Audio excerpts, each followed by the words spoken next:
In the glittering world of Manhattan's elite, some secrets are worth millions. Others are worth destroying a life. For Jessica Collins, the secret she carried wasn't in a Swiss bank account. It was in her womb. She was the pregnant wife of real estate mogul Jonathan Pierce, a man who built skyscrapers and a flawless public image. But when that image was threatened, he didn't just walk away.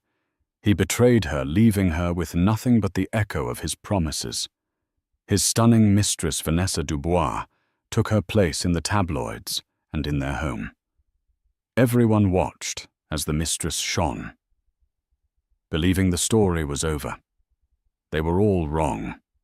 The story was just beginning, because in the shadows, a titan of industry was watching a billionaire investor who knows one thing better than anyone: every empire built on lies will eventually fall. The penthouse apartment on Park Avenue was less a home and more a curated exhibition of success. Floor-to-ceiling windows offered a god's-eye view of Manhattan, the city lights twinkling below like a carpet of fallen stars. Polished marble floors reflected the recessed lighting and the museum-quality art that adorned the walls. This was the world Jonathan Pierce had built, and Jessica Collins, his wife of 5 years, was its most prized exhibit. To the outside world, they were a power couple. Jonathan, with his sharp suits, impossibly white teeth, and a reputation for turning forgotten city blocks into gold mines, was the city's golden boy. Jessica, with her understated grace and a quiet intelligence that often went unnoticed in her husband's blinding spotlight, was the perfect complement. She had been a promising architect herself before meeting Jonathan, her designs praised for their blend of sustainable materials and soulful aesthetics. But his ambition had been an ocean, and hers a quiet stream was soon swallowed by it. She managed their homes, organized the charity galas, and smoothed over the ruffled feathers of egos. Jonathan bruised on his relentless climb to the top. Lately, however, the gilded cage had begun to feel more like a prison. Jonathan's late nights at the office became more frequent, his explanations briefer. The scent of an unfamiliar expensive perfume, a jasmine and sandalwood blend far too cloying for Jessica's taste, sometimes clung to his coat. When she'd ask, he'd wave a dismissive hand. Networking, Jess. You know how it is. It's for us. It was always for us. The 80-hour work weeks, the cancelled anniversary dinners, the coldness that had crept into their king-sized bed. It was all for the empire, for their future. But Jessica had a secret, a fragile, hopeful secret she held close to her heart. For 2 months she had known. She was pregnant, after years of quiet yearning and one heartbreaking miscarriage that Jonathan had treated as little more than an inconvenient scheduling conflict. It had finally happened. She'd waited for the perfect moment to tell him, hoping it would be the spark that reignited the warmth they'd lost, the foundation upon which they could rebuild. She chose a Tuesday evening. He had just closed the landmark deal for the Azure Spire, a residential skyscraper that would pierce the skyline and cement his legacy. He came home smelling of champagne and victory. "We did it, Jess," he'd boomed, tossing his briefcase onto a $30,000 Italian leather sofa. Forbes is calling it the deal of the decade. We're not just millionaires anymore. We're on a whole new level. He barely looked at her. His eyes were fixed on the city beyond the glass, as if he owned every light. "That's amazing, Jay," she said softly, her hand unconsciously drifting to her still flat stomach. "I have some amazing news, too. Something to celebrate?" He finally turned to her, a flicker of impatience in his eyes. "Don't tell me you bought that ridiculous, abstract painting from the Soho Gallery. We're past that. We need a Rothko, a de Kooning." "No, it's not that," She took a deep breath, her heart thudding a nervous rhythm against her ribs. "Jonathan, I'm pregnant." The triumphant smile on his face didn't fade, but it froze. It became a mask, the light in his eyes dimming. He stared at her, his mind clearly racing, processing this new data point, not as a husband, but as a CEO, evaluating a sudden, unexpected variable.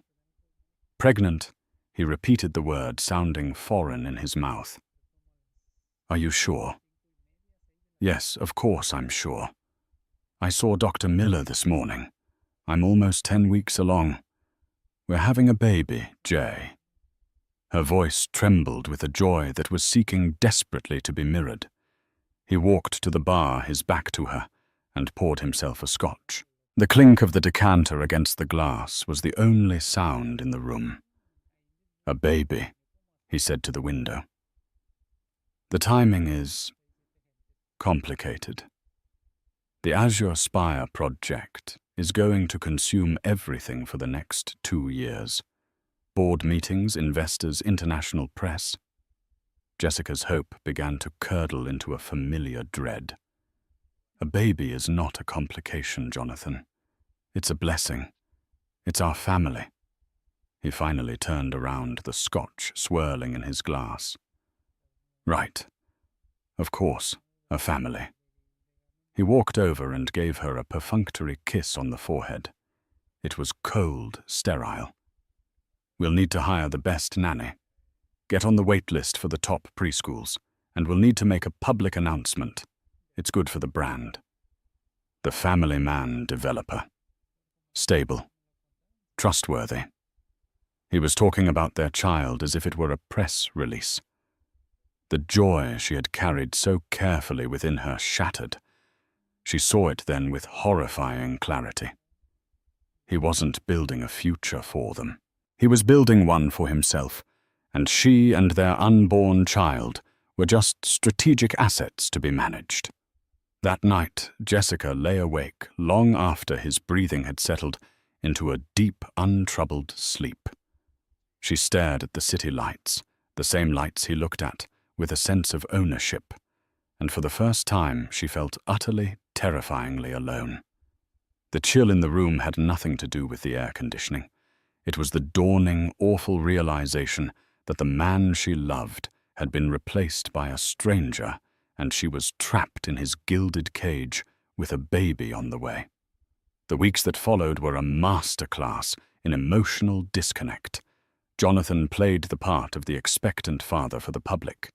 He'd place a proprietary hand on Jessica's belly when photographers were near at charity events, his smile perfectly calibrated for the cameras.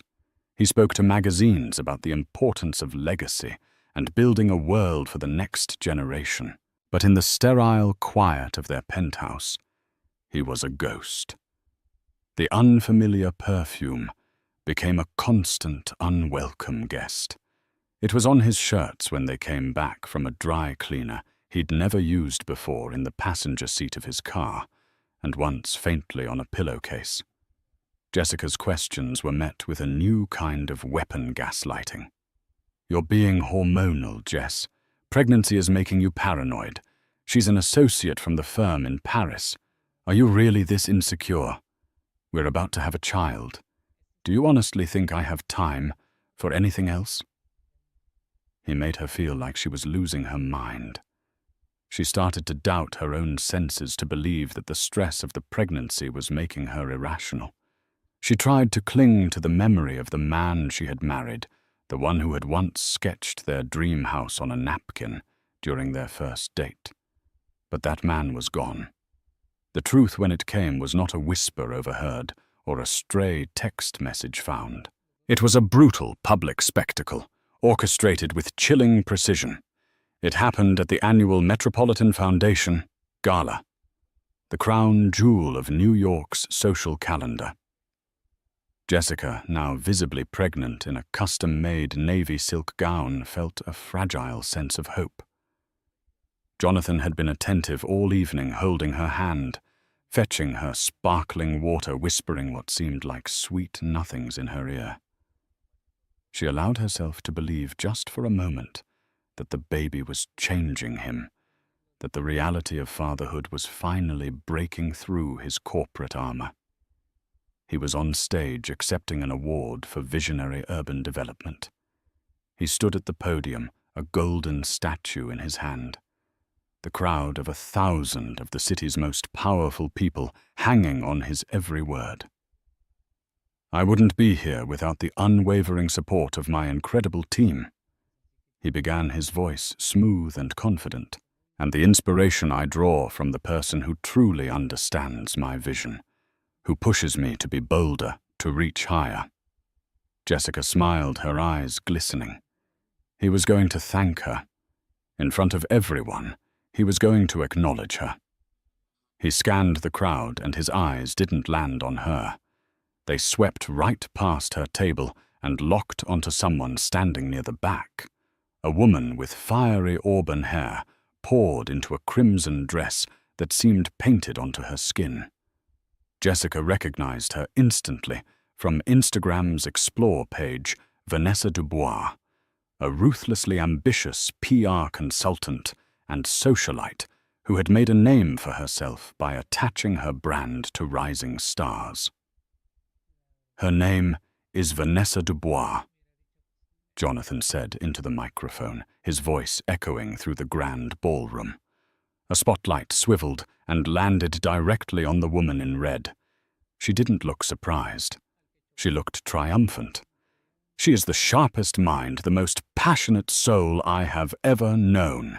She is my partner in all things, and the true architect of my recent success. Vanessa, thank you. The air was sucked out of Jessica's lungs. A confused, polite applause rippled through the room. People at her table exchanged awkward glances. It was a bizarrely effusive tribute to a consultant. But Jessica knew. The way he looked at Vanessa, the way Vanessa preened under the spotlight, the cloying scent of jasmine and sandalwood that suddenly seemed to fill the entire ballroom. It all clicked into place with a sickening finality. Her heart hammered against her ribs, a frantic bird trapped in a cage of bone. She had to get out. Pushing her chair back, the sound scraping loudly in the sudden lull, she stood up. Every eye in the room turned to her, the visibly pregnant wife publicly disregarded. Her face burned with a shame so intense it was a physical pain. She fled. She stumbled through the maze of tables, her vision blurring with tears. She heard Jonathan call her name from the stage, his tone laced with feigned concern. Jessica, honey, are you all right? It was just for show. It was all for show. She burst out into the cool night air, gasping for breath. The confrontation happened right there on the steps of the Met, with the flashes of paparazzi cameras going off like strobing landmines. He had followed her out, his face a mask of fury. "What the hell do you think you're doing?" he hissed, grabbing her arm. "You're making a scene. I'm making a scene." She choked out, tears streaming down her face. "You just humiliated me in front of our entire world." "Jonathan, you dedicated your award to your mistress. Don't be so dramatic," he sneered, his grip tightening. "Vanessa is a vital part of my business. You with your hormones and your hysterics are becoming a liability." The word liability struck her harder than a physical blow. It was the coldest, most calculating word he could have used. She looked at this man, the father of her child, and saw nothing but a void. "I want her out of our lives," Jessica whispered, her voice shaking. Jonathan laughed. It was a hollow, cruel sound. "That's not going to happen. Vanessa is the future. She understands ambition. She isn't afraid to play the game." He leaned in closer, his voice dropping to a venomous whisper. "You wanted a family. You're getting one. You'll play the part of the devoted mother, and you'll keep your mouth shut. If you don't, I will make sure you walk away with absolutely nothing. Our prenup is ironclad, and my lawyers will paint you as an unstable, vindictive gold digger. Do you think any judge would give a woman like that custody?" The threat hung in the air, suffocating her. He was threatening to take her child. He would use their baby as a weapon. That was the moment the last shred of love she had for him died. It wasn't just a betrayal of their marriage. It was a betrayal of their unborn child. He wasn't just a cheating husband. He was a monster. He released her arm, adjusted his tuxedo, and smiled for a nearby camera. "My wife is just a little overwhelmed," he said to the photographer. "The pregnancy, you know." He turned and walked back into the gala, back to the applause, back to Vanessa. Jessica was left alone on the steps, the flashing lights blinding her as the cold, hard truth of her situation settled in. She wasn't just losing her husband. She was in a war she had no idea how to fight. The days following the gala were a descent into a carefully orchestrated hell. Jonathan, true to his word, began a campaign to erase Jessica. It started subtly. The joint credit cards were declined. The car service she used was suddenly unavailable. Staff in the penthouse, who had once been friendly, now looked through her, their instructions clearly coming from a new authority. That authority was Vanessa Dubois. Vanessa didn't just move into Jonathan's life. She executed a corporate takeover of Jessica's existence. She was brilliant in her cruelty, using the very tools of her trade, public relations, and social media to craft a devastating narrative. Her Instagram, once a curated feed of glamorous parties and business travel, transformed. It now featured intimate shots of her and Jonathan laughing over coffee in their kitchen, his hand resting possessively on her waist. Brainstorming over architectural blueprints for the Azure Spire late into the night. Sailing in the Hamptons on the boat Jonathan had named the Jess. Vanessa even posted a photo of herself redecorating the penthouse nursery with a caption that read, "Building a beautiful nest for a new arrival. Some things require a woman's touch." Nesting, future. The tabloids fed a steady stream of anonymous tips from Vanessa's agency ran with the story. Jessica was painted as the cold, frigid wife, the anchor weighing down a visionary genius. Headlines screamed, "Pierce's passion." The woman behind the billion-dollar man and mogul's wife. Emotionally unstable amidst pregnancy. They used the photos of her fleeing the gala, her face streaked with tears as proof of her instability. Jessica was trapped in the penthouse, a prisoner in her own home. Every notification on her phone was a fresh stab of humiliation. Old friends stopped calling their loyalties either bought or intimidated by Jonathan's power. He would come home late, if at all, and act as if she were a piece of furniture he no longer liked, but hadn't yet bothered to throw out. The final brutal act came a week later. Jessica was sitting in the nursery. She had designed a room of soft yellows and gentle greys, clutching a tiny pair of booties when the locks on the front door audibly clicked and changed. A few moments later, a man in a sharp suit, one of Jonathan's lawyers, entered, accompanied by 2 security guards. He didn't make eye contact. Mrs. Pierce, the lawyer, said, his voice devoid of any emotion.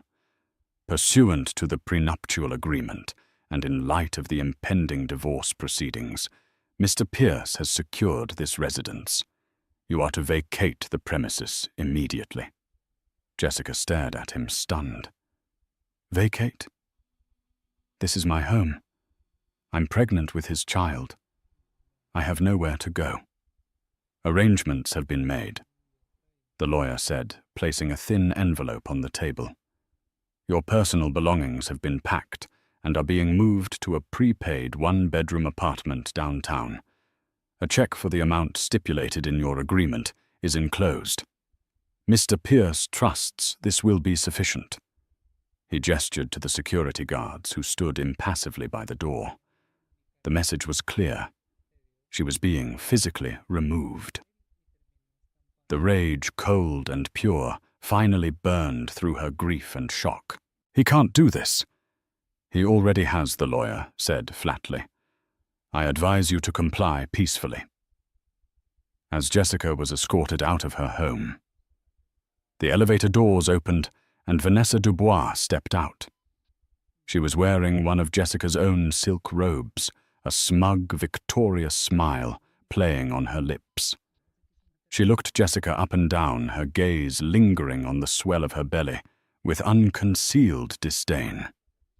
"Don't look so surprised," Vanessa said, her voice a purr. "You were just a placeholder, a starter wife.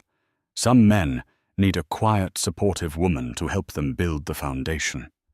But once the skyscraper is ready for its spire, they need someone who isn't afraid of heights."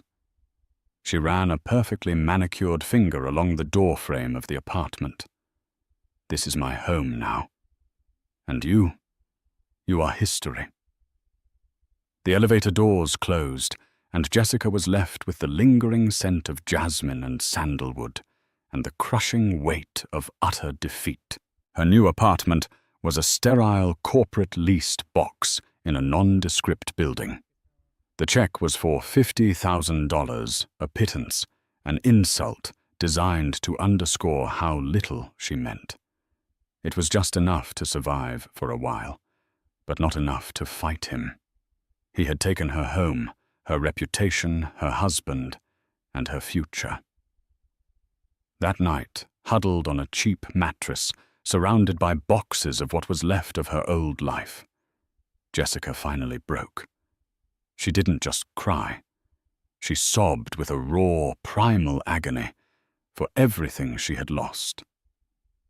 She was alone, pregnant, and publicly disgraced.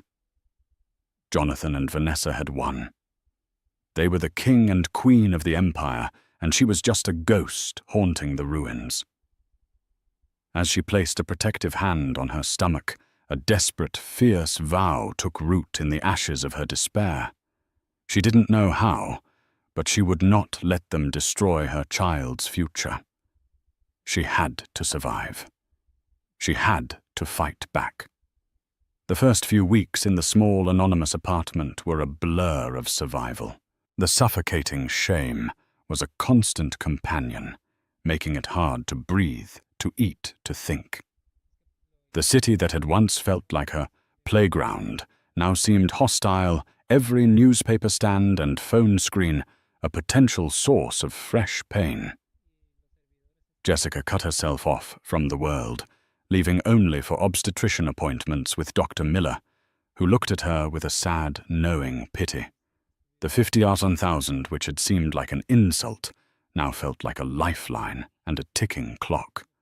She knew Jonathan's lawyers would drag out any formal proceedings, bleeding her dry, until she was forced to accept whatever crumbs he offered. He wasn't just divorcing her. He was trying to grind her into dust. One rainy afternoon, while unpacking a box labeled office, she found them her old portfolios, tubes of architectural drawings, sketchbooks filled with designs, and a hard drive with her student projects from Columbia. She unrolled a blueprint, the paper crinkling with a sound she hadn't heard in years. It was a design for a community library, one that used reclaimed wood and had a living roof. It had won a university prize. She ran her fingers over the clean, precise lines. She remembered the thrill of creation, the satisfaction of solving a spatial puzzle, of making something beautiful and functional out of nothing. It felt like a lifetime ago, like it had happened to a different person. For years, her creative energy had been channeled into Jonathan's world, choosing the right marble for a lobby, the right artist for a gala, the right dress to reflect his status. She had become a curator of his life, forgetting she was once an architect of her own. A flicker of something not hope, it was too early for that, but something like it, a spark of defiance ignited within her. They had taken her name, her home, her money. But they couldn't take this. They couldn't take her talent. She started small. She bought a cheap drafting board and some pencils. At first her hands felt clumsy, her mind rusty. She would sketch for hours, often late into the night when the city was quiet, the baby inside her stirring as if in encouragement. She didn't draw skyscrapers or luxury penthouses. She drew what she cared about: affordable, modular family housing, green, open-plan community centers, playgrounds that were integrated into nature. Her designs were thoughtful, human-centric, and sustainable, everything Jonathan's cold glass and steel monoliths were not. The work became her sanctuary. It was the one place where she was not Jonathan Pierce's tragic ex-wife. She was Jessica Collins' architect. With every line she drew, she was reclaiming a piece of herself. Her friend Paul, a fellow architect she'd kept in touch with from her university days, was her only link to her old professional life. He was a quiet, unassuming man who had always been immune to Jonathan's flashy charisma. When she finally found the courage to call him, his voice was warm and free of judgment. "I was wondering when I'd hear from you, Jess," he said. "Don't believe a word they're printing. We all know who the real talent was in that partnership." His words were a balm to her wounded spirit. She hesitantly told him she was designing again. He didn't sound surprised. "Good," he said. "The world needs more buildings with a soul." He told her about a new city initiative, a design competition for a multi-purpose community hub in a neglected neighborhood in Brooklyn. It called for a sustainable, innovative design that would include a daycare, a tech lab for seniors, and a rooftop garden. The prize money was substantial, but more importantly, the winning firm would be awarded the contract to build it. "It's a long shot," Jess Paul admitted. "You'd be competing against massive firms, and you'd need to register a business, get certifications. It's a mountain of paperwork." A long shot. It was more than that. It was impossible. She was a one-woman operation, working from a tiny apartment with dwindling funds and a baby due in 4 months. The established firms had teams of draftsmen, engineers, and powerful connections. But the idea took hold. It was a purpose. It was a fight. Winning wasn't the point. Creating something, proving to herself that she could still do it, was. She downloaded the competition brief. For the first time in months, she felt a surge of adrenaline that wasn't born of fear or despair. It was passion. She threw herself into the project. She spent days walking the streets of the Brooklyn neighborhood, talking to residents, understanding their needs. She researched cutting-edge sustainable materials and energy-efficient systems. Her tiny apartment was soon covered in sketches, material samples, and topographical maps. She was building again, not with steel and glass, but with paper and ink. Not for fame or fortune, but for a community. With every stroke of her pen, she was laying the foundation, not just for a building, but for a new life, one that would be entirely her own. She was no longer the humiliated wife or the tabloid victim. In the shadows of her small apartment, she was quietly, painstakingly drawing the blueprint for her own survival. While Jessica was rediscovering her purpose in a cramped Brooklyn apartment, a different kind of architect was watching Jonathan Pierce's empire from a much higher vantage point. His name was Sebastian Shaw, and his domain was not real estate, but capital. He was a billionaire investor, a legend in the world of finance, known for his almost prophetic ability to identify both soaring successes and catastrophic failures long before anyone else. Shaw was in his late 60s, with sharp, discerning eyes that had seen booms and busts, heroes and charlatans.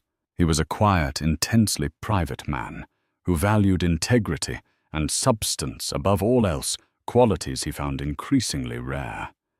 He wasn't flashy.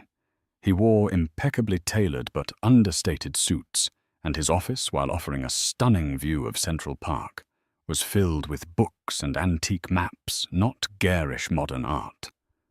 Jonathan Pierce's azure spire had been on his radar for months. Shaw's firm had been approached to become a late-stage investor, but something about the project and about Pierce himself had set off his internal alarms. Pierce was too slick, his growth too meteoric. He reminded Shaw of a cheap watch, shiny on the outside, but with poorly made gears inside, destined to stop ticking. Shaw did not rely on press releases or market hype. He employed a team of the best forensic accountants and investigators in the business. He tasked them with a deep dive into Pierce properties. "I want to see everything," he told his lead analyst. "Supply chains, labor contracts, zoning variances, debt structuring. Turn over every rock, especially the ones he doesn't want us to see." The preliminary reports that came back were troubling. Pierce was cutting corners. He was using substandard materials from an overseas supplier with a history of safety violations. He was leveraging the project with a complex web of high-interest loans that left him dangerously exposed. And a zoning variance for the building's controversial height appeared to have been pushed through city planning with suspicious speed following a generous donation from Pierce to a certain city councilman's pet project. It was a house of cards built to look like a fortress. Jonathan Pierce wasn't a visionary. He was a gambler playing with other people's money. One evening, Shaw was scrolling through the digital edition of the New York Chronicle, reading yet another fawning profile of Pierce and his new partner, Vanessa Dubois. The article lauded them as the city's new it couple, a perfect blend of vision and style. It mentioned Pierce's amicable split from his wife, Jessica Collins, dismissing her in a single sentence as a private citizen who wished to step away from the limelight. The name Jessica Collins pricked at Shaw's memory. He typed her name into his private research database, cross-referencing it with his academic archives. The result was immediate. Jessica Collins, Master of Architecture, Columbia University, class of 2015. Graduated summa cum laude. Winner of the prestigious ARA Student Medal for her thesis project, Urban Oases Integrating Sustainable Community Spaces into High-Density Housing. Shaw leaned back in his chair, a thoughtful frown on his face. He pulled up the digital files on Pierce Properties' early projects, the smaller, more critically acclaimed developments that had first put Jonathan on the map. They were different from the Azure Spire. They were smarter, more innovative, with a clear focus on community and sustainable design. They bore all the hallmarks of the work of a gifted young architect. They looked a lot like Jessica Collins's award-winning thesis. "Get me everything you can find on her," Shaw instructed his analyst the next morning. Her professional history, her portfolio, everything. The file they compiled was thin. A brilliant academic career, a promising start at a small, prestigious firm. And then, nothing.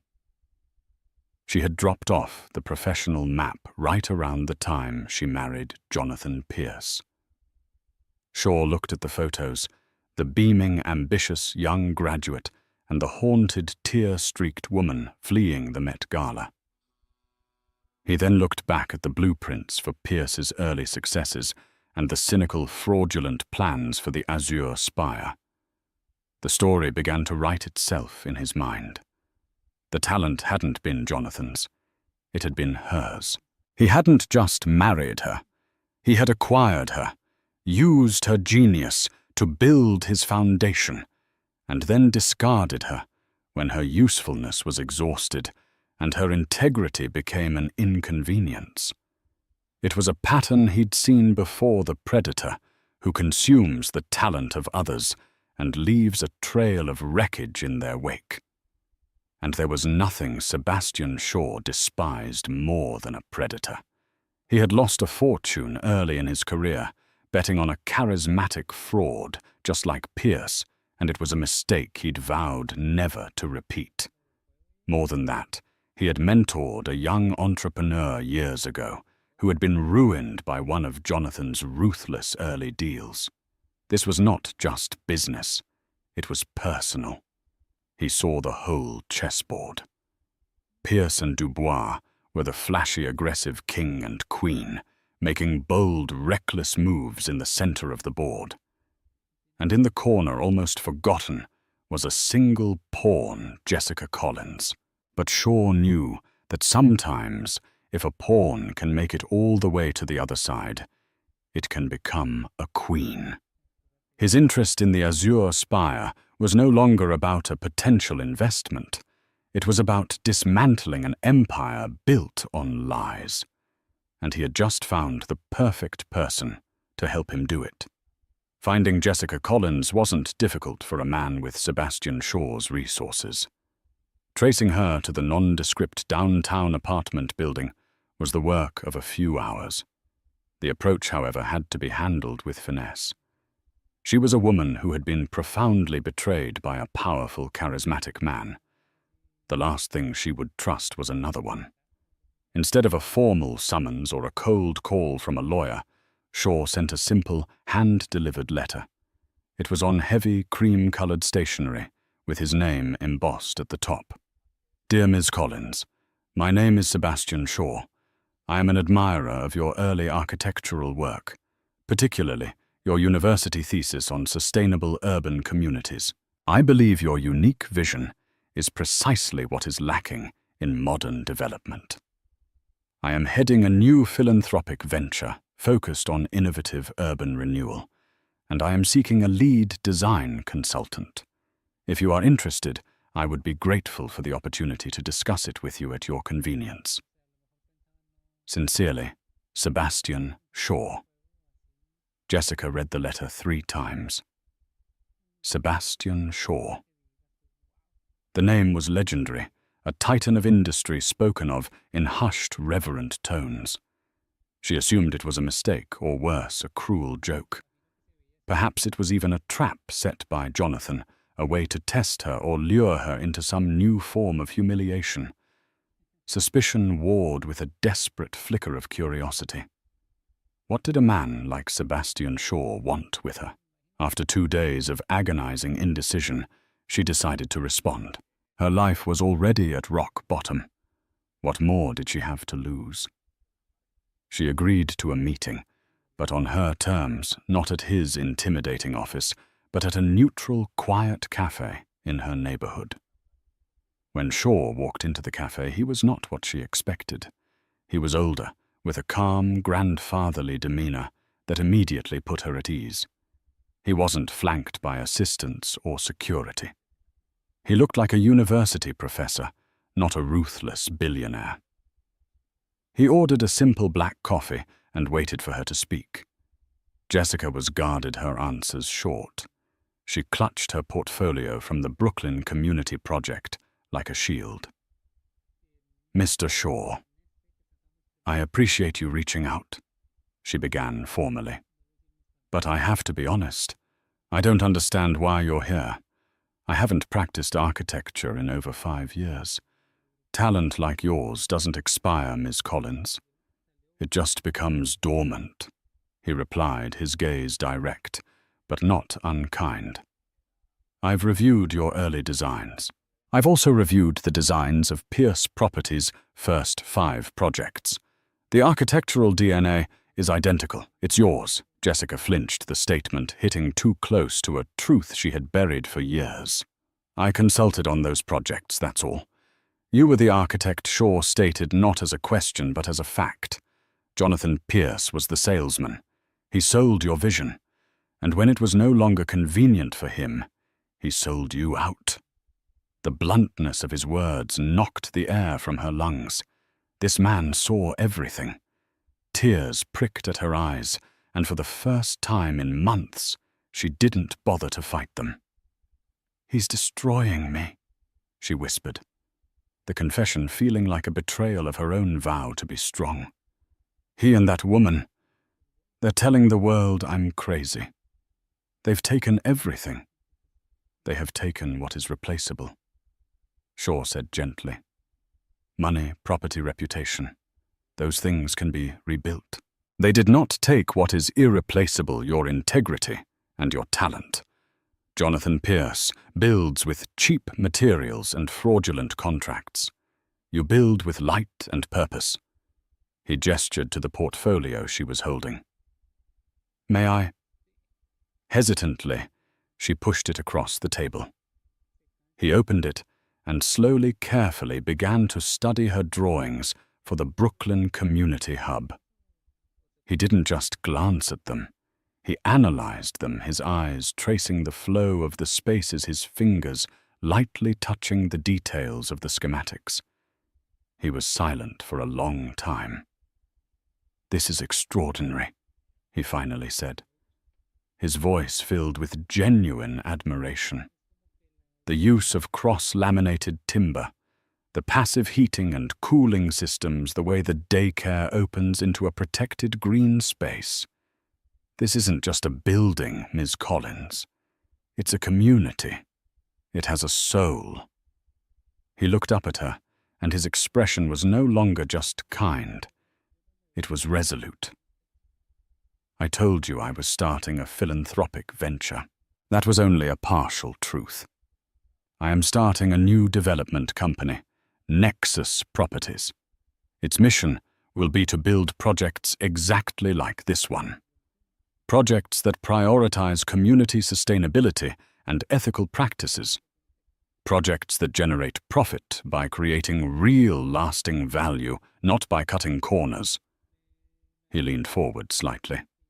"I am not offering you a consulting job, Ms. Collins.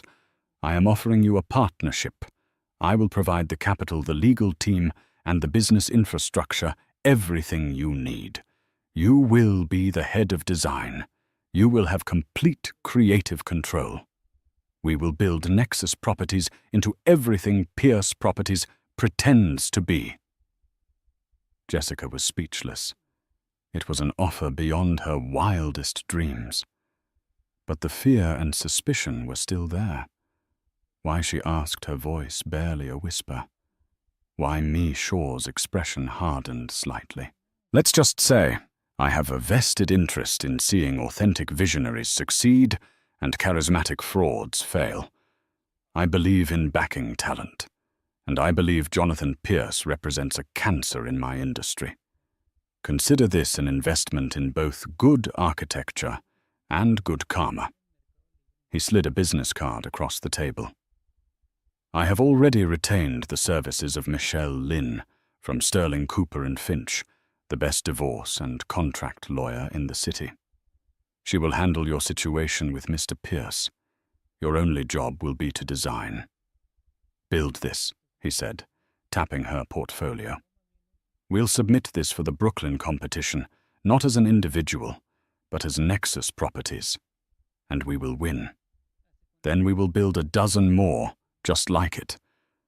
The offer hung in the air, a lifeline, a sword, a chance not just for survival, but for triumph. It was a chance to fight back, not by slinging mud, but by building something better. It was a chance to answer Jonathan's cruelty, not with revenge, but with success. Looking into Sebastian Shaw's steady, discerning eyes, Jessica Collins made a choice. She pushed aside the fear and took hold of the hope. "Okay," she said, her voice clear and strong for the first time in months.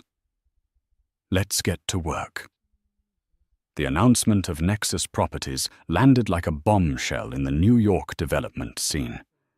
It wasn't just the news of Sebastian Shaw, the reclusive financial oracle launching a real estate company. It was the name he had chosen as his head of design, Jessica Collins. The story was irresistible to the press. The discarded wife rescued from obscurity by a powerful billionaire. Jonathan and Vanessa were at a gala for the Azure Spire when the news broke. Jonathan saw the headline on his phone, "Shaw backs Pierce's ex in new development venture," and his face went pale under his perfect tan. Vanessa, looking over his shoulder, let out a string of curses that were anything but elegant. Their immediate reaction was derision. Jonathan gave a statement to a friendly reporter dripping with condescension. "I wish Jessica all the best in her little hobby. Sebastian Shaw is a great man, but he's a stock picker, not a developer. I'm sure he'll learn that lesson soon enough." Vanessa was more direct, posting a snide remark on social media. So sweet when powerful old men take an interest in charity cases. Patronage. Some people need handouts. But beneath the public mockery, there was panic. They knew Jessica's talent. More importantly, they knew Sebastian Shaw's reputation. He didn't back hobbies, he built dynasties. The first real shot was fired at the Brooklyn Community Hub competition.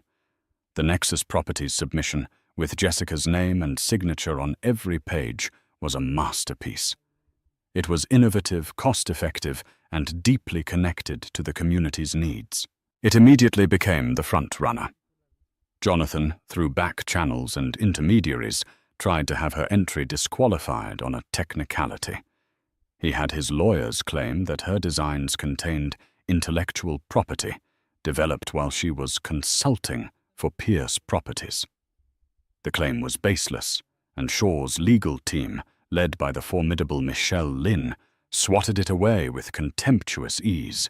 Not only did they prove the work was entirely new, they also hinted they were in possession of evidence suggesting the reverse was true, that Pierce's early successes were built on Jessica's uncredited intellectual property. Jonathan quickly and quietly dropped the claim. When legal maneuvering failed, they turned to sabotage. Suppliers who had given Nexus Properties favorable quotes suddenly pulled out, citing unforeseen inventory issues. A key structural engineer Jessica wanted for the project abruptly accepted a lucrative long-term contract with Pierce Properties, leaving her scrambling. These were Jonathan's tactics, using his weight and influence to choke a smaller competitor in its cradle. But he was fighting a ghost. For every supplier he pressured, Shaw's people found two more often, with better materials at a better price. Sebastian Shaw's network was global, and his reputation was sterling. People were eager to do business with him. Jonathan was a bully on the New York playground. Shaw was the playground's owner. Vanessa, meanwhile, launched a vicious smear campaign. She leaked doctored emails and paid for anonymous blog posts, suggesting Jessica was unstable, difficult to work with, and most cruelly that her relationship with Sebastian Shaw was inappropriate. She tried to paint Jessica as a woman who used powerful men to get ahead. The attacks were painful, but Jessica, fortified by Shaw's support and her own growing confidence, refused to be drawn into a mudslinging match. Her response was her work. She held open community meetings in Brooklyn, presenting her designs, listening to feedback, and charming the residents with her genuine passion and humility.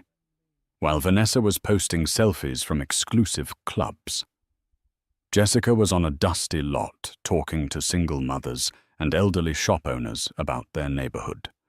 The final desperate gambit from Jonathan came a week before the competition winner was to be announced. A story broke in a notorious tabloid, complete with grainy photos, alleging that Nexus Properties' proposed site for the Brooklyn hub had soil contamination issues that were being covered up. The story claimed the site was unsafe for a daycare. It was a lie, but a potent one, designed to sow fear and derail the project indefinitely. This time, Shaw didn't just defend, he counterattacked. His investigators traced the source of the story back to a shell PR firm, which they then linked directly to Vanessa Dubois's agency. They also discovered the independent geologist quoted in the article had received a $100,000 payment from an offshore account connected to Pierce Properties. Shaw didn't leak this to the tabloids. He delivered the entire dossier, complete with bank records and email chains, to the district attorney's office and the lead reporter at the Wall Street Journal. The fallout was catastrophic for Jonathan and Vanessa. The story wasn't just about a smear campaign anymore. It was about potential witness tampering, corporate espionage, and financial crimes. The focus shifted entirely from Nexus's soil to Pierce's dirty dealings. Simultaneously, the deep dive Shaw's team had been conducting into the Azure Spire came to fruition. An anonymous tip, backed by a mountain of evidence provided by Shaw, was sent to the Department of Buildings about the substandard materials and fraudulent safety inspections at Jonathan's flagship project. Construction on the Azure Spire was halted pending a full investigation. Investors grew nervous. The high-interest loans Jonathan had taken out were suddenly at risk of being called in. The entire gleaming facade of his empire began to crack under the pressure. He and Vanessa had tried to extinguish a small flame, and in doing so had accidentally set their own house on fire. Amidst the chaos, the Brooklyn City Planning Committee made their announcement. The winner of the design competition by a unanimous vote was Nexus Properties. Jessica Collins was going to build her community hub. She had won, not by fighting on their terms, but by building on her own. The collapse of Jonathan Pierce's empire was as swift as it was brutal. The Wall Street Journal expose on the Azure Spire's fraudulent construction was a death blow. The headline was stark: "The hollow spire, greed, fraud, and substandard steel at the heart of the Pierce empire." The city's Department of Buildings red-tagged the entire project, a gleaming monument to Jonathan's hubris, now a symbol of his disgrace. His investors, led by a consortium that had gotten wind of Shaw's internal report, pulled their funding and filed a massive lawsuit. The banks called in their loans. Pierce Properties, leveraged to the hilt and built on a foundation of lies, imploded.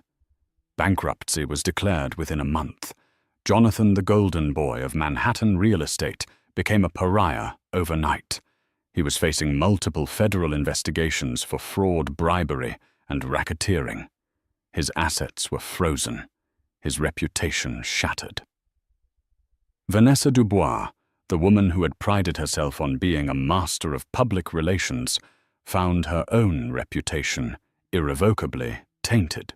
Her agency was implicated in the smear campaign, and clients began to flee in droves.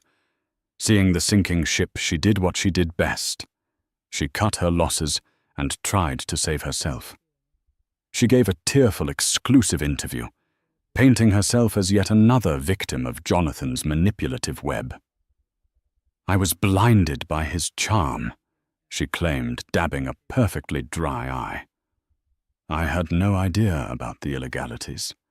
I am a woman who was used by a powerful, corrupt man." She publicly disavowed him, packed her bags, and was last seen boarding a flight to Monaco, hoping to find a new billionaire to attach herself to her reputation in New York, in tatters. She abandoned Jonathan without a second thought, leaving him to face the consequences alone. Jessica watched all of this from a distance. There was no joy, no sense of victory in their downfall. There was only a quiet, somber sense of justice. She was too busy to gloat. The groundbreaking for the Brooklyn Community Hub, now named the Phoenix Project, was scheduled. She was managing contractors, approving material orders, and finalizing blueprints. She was also preparing for another more personal project, the birth of her son. She gave birth to a healthy baby boy, whom she named Benjamin a week before the first foundation was poured for her building. She held him in her arms in the quiet of her new, comfortable apartment, one she had chosen and paid for herself, and felt a sense of peace that had been absent for years. He was hers. Her future was hers. The divorce proceedings were a formality. Jonathan, facing financial ruin and possible prison time, had no fight left in him. Michelle Lynn negotiated a settlement that wasn't about money. There was little left to take, but about closure. Jessica was granted sole legal and physical custody of Benjamin. Jonathan signed away his parental rights in exchange for Jessica agreeing not to participate as a witness in several of the civil lawsuits against him. He was effectively erased from their lives. 6 months later, Jessica stood on the observation deck of a nearly completed building. It was not a cold glass tower, but her building. The Phoenix Project. Sebastian Shaw stood beside her, looking not at the skyline but at her. "It's even better than the drawings," he said, his voice filled with pride. Jessica smiled, shifting baby Benjamin in his carrier strapped to her chest. "That's because buildings aren't just drawings. They have to live and breathe with the people inside them." Below, she could see the framework of the daycare's playground, the space for the rooftop garden, the large windows of the senior tech lab. It was a place of hope, of connection, a place with a soul. She looked out at the familiar Manhattan skyline, at the distant, disgraced skeleton of the azure spire. She was no longer the woman trapped in a penthouse, looking out at a world that wasn't hers. She was here in the heart of a community, a creator, a mother, a survivor. She hadn't sought revenge. She had sought to build. And in the end, what she built was not just a building, but a new life, stronger and more beautiful than the one that had been taken from her. Her foundation was no longer a lie, but was made of resilience, talent, and the quiet, unbreakable strength of a mother's love. So what is the true measure of strength? Is it the height of the skyscrapers you build, or the strength of the foundation you lay? Jessica Collins's story shows us that real power isn't about wealth or fame. It's about integrity. She was pushed from the highest penthouse to the lowest point of her life, betrayed by the man who should have protected her and her unborn child. But in the ashes of that betrayal, she rediscovered her own fire. She didn't just get revenge. She rendered it irrelevant by building a better world, a better future on her own terms.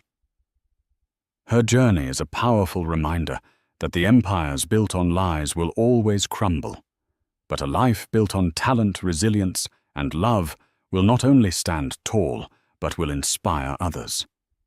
If this story of strength and justice resonated with you, please hit that like button, share it with someone who needs to hear it, and subscribe to our channel for more real-life stories that matter.